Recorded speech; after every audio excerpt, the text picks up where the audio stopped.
প্রিয় নবী হযরত মুহাম্মদ সাল্লাল্লাহু আলাইহি সাল্লাম বলেন, জাহান্নামীদের মধ্যে কোনো লোক এমন থাকবে যে জাহান্নামের আগুন তার পায়ের টাকনু পর্যন্ত পৌঁছাবে, কারো হাঁটু পর্যন্ত পৌঁছাবে, কারো কোমর পর্যন্ত পৌঁছাবে, আর কারো গর্দান পর্যন্ত পৌঁছাবে।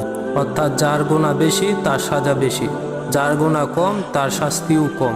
দুনিয়ার আগুন শরীরের শুধু বাহ্যিক অঙ্গ পোড়াতে পারে না তা অন্তর অঙ্গ, কিন্তু জাহান্নামের আগুন এমন পাওয়ার থাকবে যা জাহান্নামীদের শরীর পোড়ানোর পাশাপাশি তাদের হৃৎপিণ্ডও পুড়িয়ে ছাই করে ফেলবে।